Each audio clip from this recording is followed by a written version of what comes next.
The wind howled across the barren plains. It carried with it the scent of rain and the promise of death. For on this desolate stretch of land, two armies stood poised for battle. Their banners, tattered by the countless storms they had weathered, rippled in the fading light. The setting sun cast long shadows across the battlefield, a silent testament to the impending confrontation. This was no ordinary conflict. This was a fight for survival, for dominance, for the very soul of their world.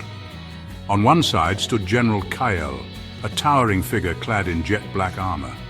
His eyes, cold and unforgiving, scanned the enemy ranks. Years of relentless campaigning had hardened him, turning him into a living weapon forged in the fires of countless battles. He raised his hand, signaling his forces to hold their advance. They were a formidable sight, disciplined, battle-hardened warriors, their faces grim, their resolve unshaken. They would follow their general into the abyss, their loyalty as unyielding as the steel they bore. Across the battlefield stood Commander Elira.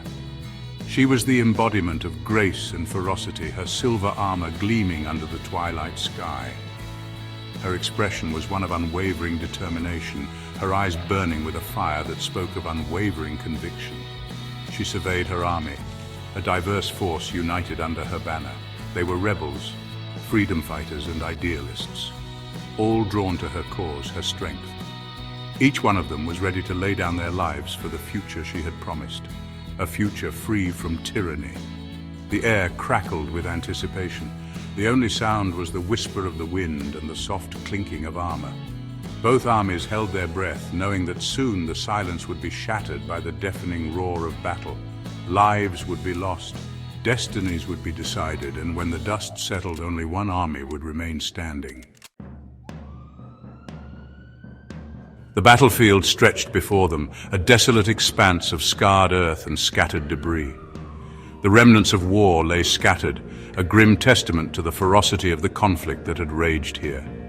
The air was thick with the stench of blood and fear, a grim reminder of the countless battles that had been fought on this very ground. The echoes of past skirmishes seemed to linger, haunting the very soil beneath their feet. General Kael, his face etched with the weariness of 1,000 campaigns, surveyed the scene with a practiced eye. His gaze was sharp, taking in every detail, every sign of the struggle that had unfolded. He had seen enough bloodshed to last a lifetime, yet he felt no remorse, no hesitation. Each battle had hardened him, each loss had steeled his resolve. He was a soldier, born and bred for war, and this was his purpose, his duty. The call to arms was in his blood, an unyielding force that drove him forward. He adjusted the grip on his sword, its weight familiar and reassuring. The weapon was an extension of himself, a trusted companion in the chaos of battle. The blade, forged in the fires of Mount Cinderheart, had tasted the blood of countless enemies, its edge still sharp and unforgiving. It was a relic of his past victories, a symbol of his enduring strength. It was a symbol of his power, his unyielding will. In its gleam, he saw the reflection of his own determination. He raised it high, catching the last rays of the setting sun. The light danced on the blade, casting a radiant glow that seemed to defy the encroaching darkness. The light glinted off the polished metal, a beacon of defiance against the encroaching darkness. It was a signal, a rallying cry for his men. Soldiers of Valoria. His voice, amplified by the wind, boomed across the battlefield, reaching the ears of his men. It was a voice that commanded respect, that inspired courage. Today, we stand on the precipice of history. This moment will be remembered for generations. Our enemies, fueled by false hope and empty promises, seek to tear down all that we have built, all that we have fought for, all that we hold dear. But we will not let them succeed. His gaze swept across their ranks, meeting the eyes of each and every soldier. In their eyes, he saw a reflection of his own resolve. He saw fear, yes, but also determination, loyalty, and a burning desire for victory. These were not just soldiers, they were warriors ready to defend their homeland.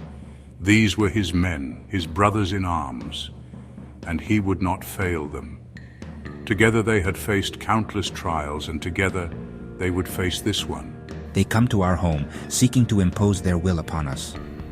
But they do not understand our strength. But we will not break. We will not yield. We will stand firm, like the unyielding mountains. We will fight them tooth and nail, with every ounce of our strength, for our families, for our future, for our honor, for Valoria. This is our land, and we will defend it with our lives. A roar erupted from the ranks, a primal sound that shook the very foundations of the earth. It was a sound that spoke of unity, of unbreakable spirit, a primal sound that shook the very foundations of the earth. The ground seemed to tremble in response, as if acknowledging their resolve. It was the sound of defiance, of unwavering resolve, of men ready to lay down their lives for their cause.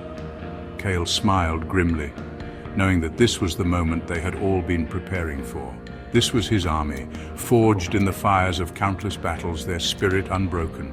They were ready, their hearts and minds united in purpose. Today, they would make their stand. Today, they would fight, and in their fight, they would find their destiny. The first clash of steel was like a thunderclap, shattering the tense silence that had settled over the battlefield.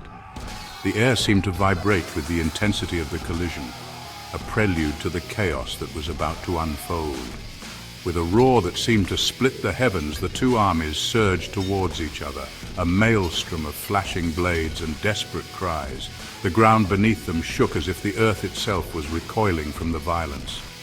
Dust and debris filled the air, obscuring the carnage unfolding beneath. The battlefield became a swirling vortex of chaos, where friend and foe were indistinguishable in the haze. The ground trembled under the weight of their charge, a testament to the raw fury unleashed upon this desolate stretch of land. It was as if the very soil was crying out in agony from the relentless onslaught. Kyle, a whirlwind of steel and fury, carved a path through the enemy ranks. His presence was a beacon of hope for his men, a symbol of their unyielding resolve. His sword, an extension of his will, moved with deadly precision, each swing reaping a bloody toll. Every strike was a calculated move, a testament to his mastery of the blade. He fought with the cold efficiency of a seasoned warrior, his movements honed to perfection through years of relentless training and countless battles. His experience was evident in every parry, every thrust. Around him, his men fought with equal ferocity, their loyalty to their general matched only by their hatred for the enemy. They were a cohesive unit, each soldier drawing strength from the other. Across the battlefield, Elira moved with the grace of a predator, her silver armor flashing like lightning in the fading light. She was a vision of deadly beauty, a force to be reckoned with. She wielded her twin blades with deadly artistry, deflecting blows, exploiting openings, and striking with lethal precision. Her movements were a dance of death, each step calculated to bring her closer to victory. Her movements were a blur of motion, too swift for the eye to follow, leaving a trail of fallen enemies in her wake.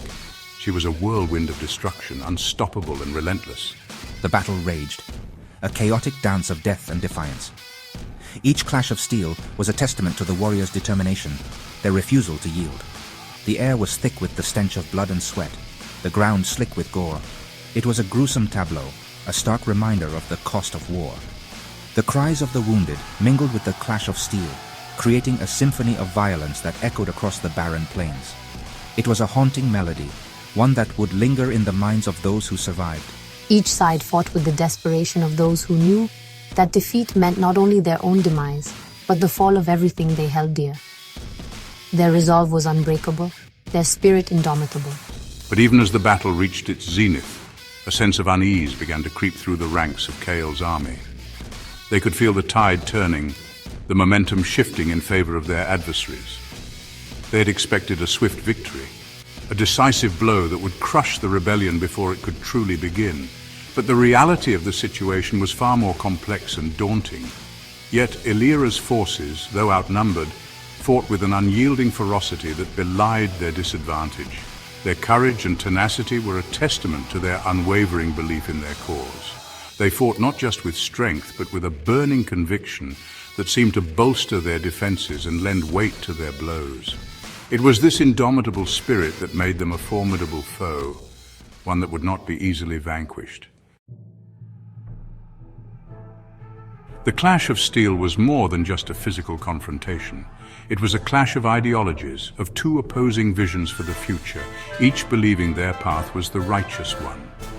Cale, a staunch believer in order and tradition, saw Elira and her rebellion as a threat to the very fabric of their society. He had spent his life upholding the old ways, the ironclad laws that had governed their land for generations, believing they were the backbone of their civilization. He believed that strength came from unity, from obedience, from unwavering loyalty to the crown, and that any deviation would lead to chaos. His every blow was imbued with this conviction, his every strike a testament to his unwavering belief in the righteousness of his cause. He fought not just to win, but to preserve the world he knew, a world where order reigned, where every individual knew their place, and where dissent was met with swift and brutal retribution, ensuring that the status quo was maintained. Illyria, on the other hand, fought for freedom, for justice, for a future where the shackles of oppression were shattered and the people could finally determine their own destiny, free from the chains of the past. She had seen the flaws in the old ways, the corruption that festered at the heart of their society, eroding the very principles it claimed to uphold. She had witnessed firsthand the suffering inflicted upon the innocent, the voiceless, the powerless.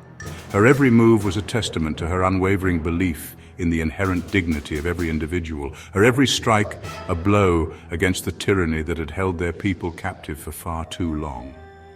She fought not just to win, but to create a world where the voices of the oppressed could finally be heard, where justice would prevail, and where freedom would ring out across the land, echoing in every corner of their world. This ideological clash was reflected in their fighting styles. Chaol fought with the disciplined precision of a seasoned general. His movements calculated, controlled, each strike aimed at exploiting a weakness, at breaking his opponent's will, ensuring that his vision of order would prevail. Illyria, in contrast, fought with a fluidity that bordered on the poetic, her movements a whirlwind of controlled chaos, her attacks unpredictable, instinctive, fueled by a righteous fury that burned brighter with every passing moment, a fire that could not be extinguished.